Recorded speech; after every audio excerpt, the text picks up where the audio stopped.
Let's consider an atom of silicon.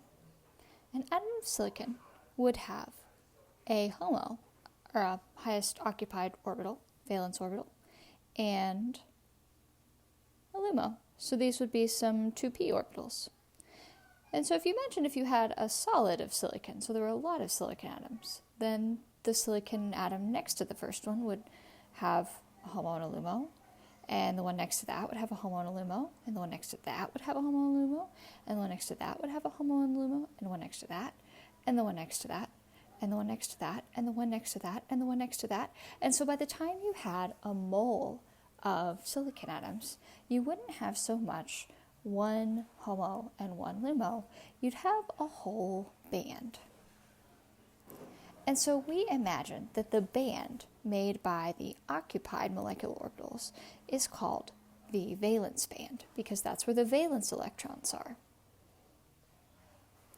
And so this valence band, we're going to color it in here to show that it is filled with electrons.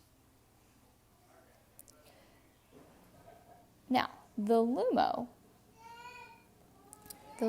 we're going to erase the shading there to show that this is not filled. So these are empty levels. And we're going to call this the conduction band. Now, when at 0 Kelvin, there are electrons in the valence band, but none in the conduction band. If we imagine room temperature, then we could imagine that there might be some electrons that can hop the band gap and make it into the conduction band. Now, once they're in the conduction band, they can leave behind some empty spots called holes. And those electrons in the conduction band now, they can hop from silicon atom to silicon atom through this band of energy levels. And thereby, that movement of electrons, that is conductivity. Likewise, the empty spots in the valence band, those are holes. And electrons can hop from hole to hole, like playing musical chairs. So a semiconductor is different from other materials based on the relative energies of these bands. In the case of an insulator, the bands are even further apart. So here, this is the valence band and the conduction band.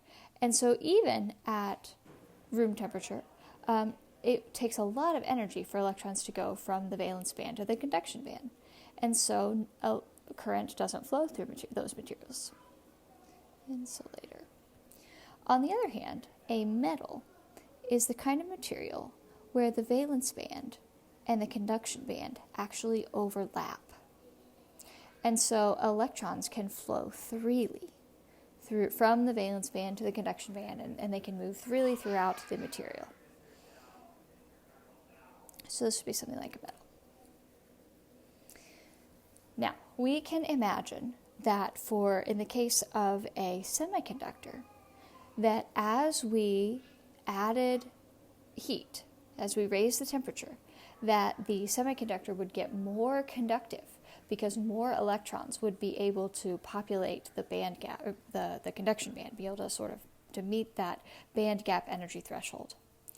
On the other hand, a conductor, when it gets hotter, gets less conductive because of resistance. So now you get the chaos of those electrons having more energy and being able to move in more different places, and they don't necessarily flow through the material in an orderly way. So here we have outlined the difference between a conductor and a semiconductor and an insulator based on this idea of bands. And we call this idea band theory.